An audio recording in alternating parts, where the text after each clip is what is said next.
All right, I just got off the phone with Dana White, Hunter Campbell, and the Nevada State Athletic Commission, and we had a really intense call about the rule changes that need to take place in 2024 in order to improve the sport of mixed martial arts and in order to improve the UFC.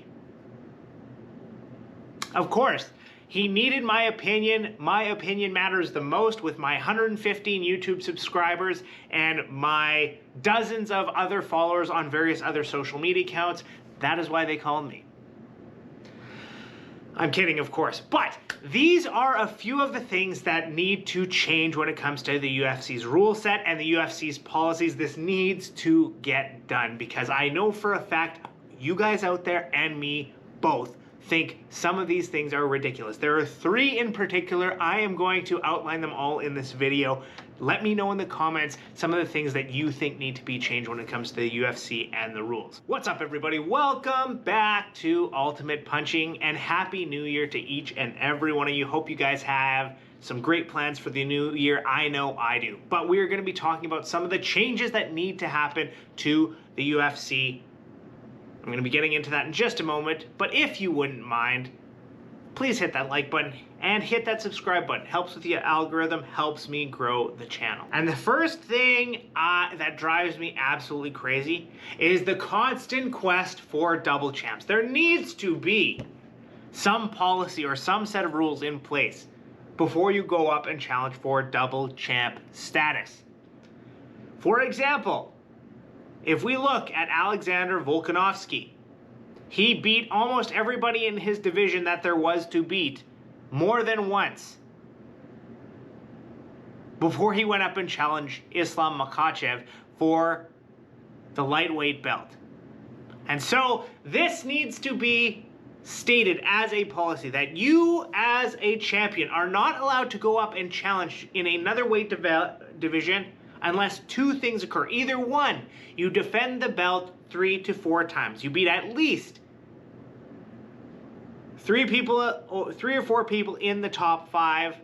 Then you can go up and challenge in a higher weight class. Or number 2, you can go up and challenge in a higher weight class, but you must relinquish your current belt so that you don't hold up the division. Those are the only 2 acceptable situations, because we have a bunch of lunatics out there trying to challenge before they've even proven themselves in their current division. I love Islam Makhachev. I don't think anybody is beating him at light heavyweight, but him wanting to go up and fight Leon Edwards after 1 title defense, 2 against a featherweight, get the hell out of here. We need to see him defend that belt at least 2 more times against other lightweights before that happens. Similarly, Periera is thinking about going up and challenging for double champ status at heavyweight, and he has not defended the light heavyweight belt once. This is insanity. This has to stop. 3 to 4 title defenses, or you relinquish that belt and go up to heavyweight. That is the rule. Dana White and me, we had a call. We confirmed it. That's going to be what it is in 2024. Once again, I'm kidding, but seriously, don't you guys agree? Let me know in the comments. The next rule that needs to change is inactive fighters need to be removed from the rankings list if they don't fight in a calendar year. Unless there is some huge injury that prevents them from coming in, like if they're just inactive, they've got to go. We've got people like Brian Ortega who hasn't fought in like 2 years, and he still holds the 3rd place ranking at featherweight. It's insanity. We have Paulo Costa, who I don't think he's fought like 1 time in the last 4 years, maybe twice. And he's still in the top 10. Like, if you don't fight in the calendar year and you don't have a major injury, you have to be removed, right? And that's not to say, like, when you come back, sure, you could challenge a ranked opponent like this. That should be a thing, right? But you should not be in the rankings after a year of inactivity. Period. Period! That needs to be the rule.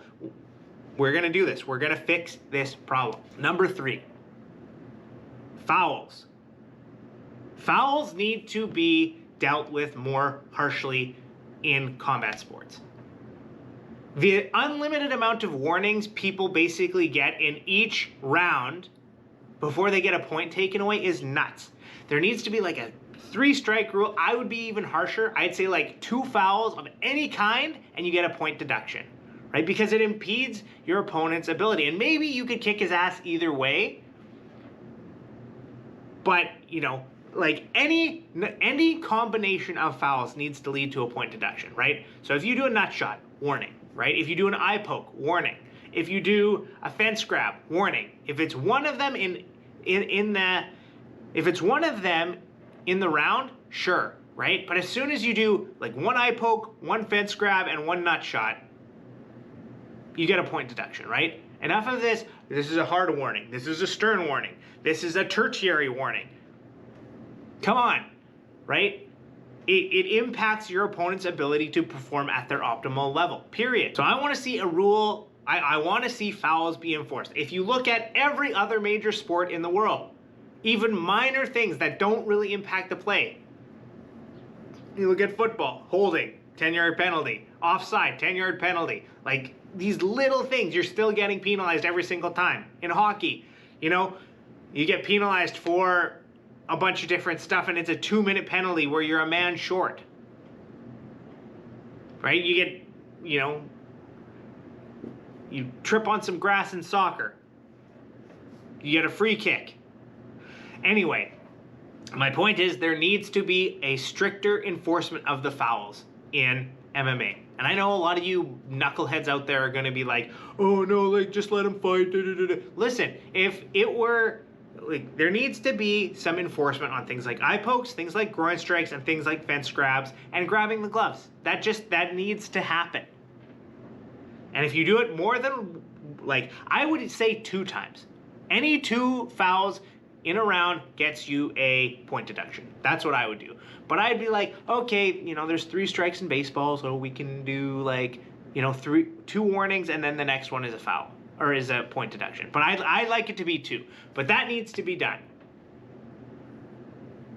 So those are the things, the rule sets that I feel like need to be put in place in 2024. I feel like this is going to make the sport a lot more fair. I feel like it's going to make it a lot better. I feel like it's going to make the UFC a lot more, there's going to be a lot less people just sitting around waiting for a title shot, a lot less people sitting around and, you know, waiting for the right opponent, because if they don't fight in that year, they're getting taken off the rankings. You know what I mean? And people are like, oh, well, you know what, but what if they've done everything they need to do in order to earn the title shot and they're just waiting? No, that's gotta stop. At the end of the day, like, a championship belt proves that you are the toughest guy on the planet in your weight category. If you're heavyweight, it proves you're the toughest guy on the planet, right? So why would you be hand-picking? Why would you just sit out and wait for that title shot? Like, beat everybody before it and then beat them again once you're champion. So there's no questions left. And I get it, right? Like, so right now I'm referencing Bilal Muhammad. I 100% think he deserves a title shot, right? I believe he deserves a title shot. But at the end of the day, like, if a year has passed and you haven't fought anyone because you think it's your turn next for the title shot, right? Like, somebody, you should have to fight someone to prove you're still that good. You're still the second best in the world. So anyway, those are my thoughts. Thank you for watching this video. Thank you for stopping by. And once again, if you wouldn't mind, hit the like button, hit the subscribe button. It helps me a great